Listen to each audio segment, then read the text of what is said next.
Hi friends, welcome back to our channel. ఈరోజు మనం ఇన్స్టెంట్గా అప్పటికప్పుడు చేసుకునే టమాటో పండు మిర్చి చట్నీ ఎలా చేయాలో చూసేద్దామండి.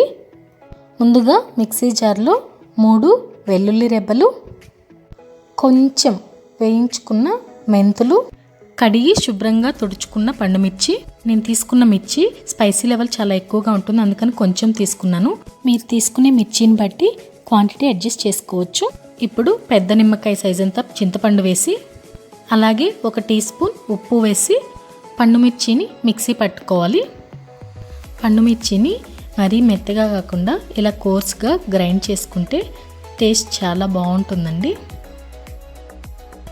ఇప్పుడు బాగా పండిన 4 టమాటోలను తీసుకొని ఇలా చిన్న చిన్న ముక్కలుగా కట్ చేసుకోవాలి. సంవత్సరంలో ఒకసారి పెట్టుకునే నిల్వ పచ్చళ్ళు మనం సంవత్సరం మొత్తం తింటూనే ఉంటామండి. అలా కాకుండా ఇప్పుడే కొత్తగా వస్తున్న పండు మిర్చిని తీసుకొని ఇలా అప్పటికప్పుడు టమాటోలు వేసి పచ్చడి చేసుకుంటే చాలా టేస్టీగా ఉంటుందండి. వేడివేడి అన్నంలో కొంచెం నెయ్యి వేసుకొని తింటుంటే ఎంతో కమ్మగా ఉంటుంది. టమాటోలని ఇలా ముక్కలుగా కట్ చేసుకున్న తర్వాత స్టవ్ మీద ప్యాన్ పెట్టి 3 టేబుల్ స్పూన్ ఆయిల్ వేయాలి. పచ్చడికి కొంచెం ఆయిల్ ఎక్కువగానే పడుతుందండి. ఆయిల్ వేడైనాక 1/2 టేబుల్ స్పూన్ పచ్చిశనగపప్పు, 1/2 టేబుల్ స్పూన్ ఆవాలు, 1/2 టేబుల్ స్పూన్ మినప్పప్పు, 1/2 టేబుల్ స్పూన్ జీలకర్ర వేసి పోపు వేగనివ్వాలి. పోపు వేగిన తర్వాత 2 ఎండుమిర్చి, 1 చిన్న ఆనియన్ ముక్కలు, 4 రెబ్బల కరివేపాకు వేసి ఆనియన్ కొంచెం కలర్ చేంజ్ అయ్యే వరకు వేయించుకోవాలి.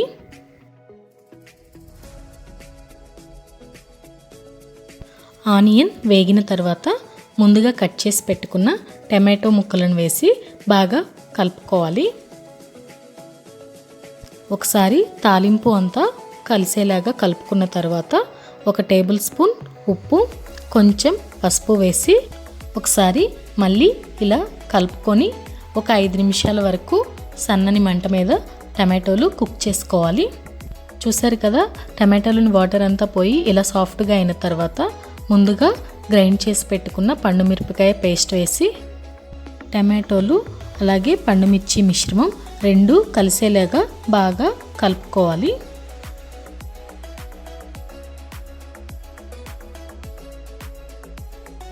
ఇలా బాగా కలుపుకున్న తర్వాత సన్నని మంట మీద 10 నిమిషాల వరకు మధ్య మధ్యలో గంటెతో కలుపుతూ ఉడికించుకోవాలి. పండు మిర్చి టమాటోలు ఇలా బాగా ఉడికి నూనె ఇలా తేలుతూ ఉంటుందండి. అప్పుడు స్టవ్ ఆఫ్ చేసేసుకొని సర్వ్ చేసేసుకోవడమే. చూసారు కదండి, ఎంతో సింపుల్గా అప్పటికప్పుడు టమాటో పండు మిర్చి చట్నీ ఎలా చేసుకోవాలో.